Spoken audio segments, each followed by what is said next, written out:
அனைவருக்குமே வணக்கம். சற்று முன் கிடைத்திருக்கக்கூடிய ஒரு மிக மிக முக்கியமான செய்தி ஒன்று வெளியாகியுள்ளது. சற்று முன் ஸ்டாலின் மீது வழக்கு பதிவு கதை முடிந்தது. இது மாதிரி பார்த்தீங்கன்னா செய்திகள் வெளியாகிருக்கு.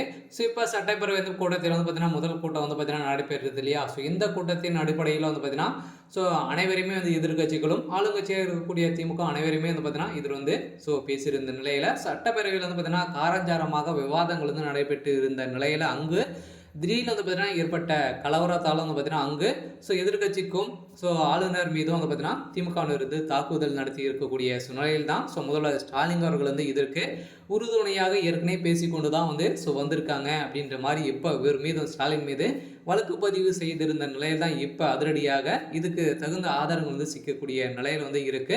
இதனால் இப்போ முதல்வர் ஸ்டாலினுடைய கதை ஒட்டுமொத்தமாக முடிய போகுது.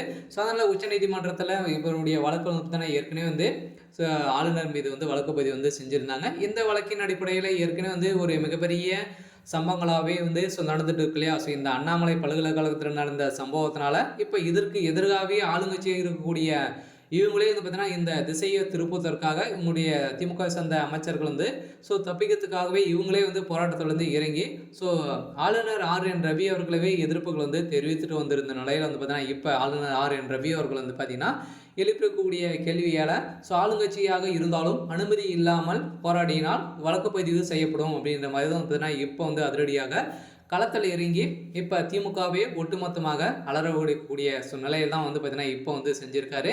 அதனால் சட்டப்பேரவையில் 3ஆம் நாள் அவை தொடங்கி நடைபெற்று வருகிறது. இதைத் தொடர்ந்து நாளில் ஆளுநர் உரைக்கு நன்றி தெரிவிக்கும் தீர்மானம் முன்மொழிக்கப்பட்டு விவாதங்கள் தொடங்கி இருக்கக்கூடிய நிலையில் அண்ணாமலை பல்கலைக்கழகத்தில் நடந்த மாணவி விவகாரத்தில் ஆளுநரே பொறுப்பேற்க வேண்டும் என கவன ஈர்ப்பு தீர்மானம் பார்த்தீங்கன்னா மீது காரஞ்சாரமாக விவாதங்கள் வைத்திருந்த நிலையில் இதன் அடிப்படையில் தான் ஆளுநர் RN ரவி அவர்கள் பார்த்தீங்கன்னா இப்போ முதல்வர் ஸ்டாலின் மீதே திருப்பிக்கிட்டு இருக்கக்கூடிய நிலையில் தான் இந்த கழக விவகாரத்தில் அதிமுக பாமக நாதக உள்ளிட்ட கட்சிகள் போராட்டம் நடத்தி இருந்த நிலையில் அவர் அனுமதியின்றி போராட்டம் நடத்தியதாக கூறி தொடர்ச்சியாக கைது செய்யப்பட்ட சம்பவம் பெரும் பேசும் பொருளாக மாறி இருக்கக்கூடிய நிலையில் தான் பார்த்தீங்கன்னா அது குறித்து சட்டப்பேரவையில் பாமகவினர் கைது செய்யப்பட்ட நிலையில் தான் GK மணி அவர்கள் எழுப்பியிருக்கக்கூடிய கேள்விக்கு முதலமைச்சர் ஸ்டாலின் அவர்கள் விளக்கம் அளித்திருந்த நிலையில் இதற்கு எதிராக ஆளுநர் RN ரவி அவர்களுடைய பேரும் சட்டப்பேரவையிலிருந்து இழுக்கப்பட்ட சம்பவத்தினால தான் பார்த்தீங்கன்னா இப்போ ஆளுநர் RN ரவி அவர்கள் முதல்வர் ஸ்டாலின் அவர்கள் தரையுறவாக பேசிய சம்பவத்தினால இப்போ நீங்கள் திமுக சேர்ந்த அமைச்சர்கள் இதில் ஈடுபட்டிருக்காங்க. அவங்கள தலைமறைவாக ஆகிறதுக்கான அனைத்து வேலைகளும் திமுகவுடைய தலைமையகம் செய்து வருது அப்படின்ற மாதிரி தான் பார்த்தீங்கன்னா இப்போ செய்திருக்கக்கூடிய ஆளுநர் மீது ஆளுநர் குற்றச்சாட்டுகளை வைத்திருக்காரு.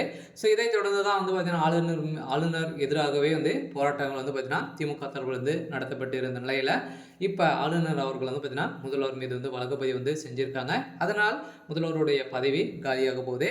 சரி, ஓகே, இன்னைக்கான அப்டேட் பார்த்தீங்கன்னா இதுதான். மறக்காமல் நம்மளுடைய சேனல் சப்ஸ்கிரைப் பண்ணி சப்போர்ட் பண்ணுங்கள். தேங்க்யூ.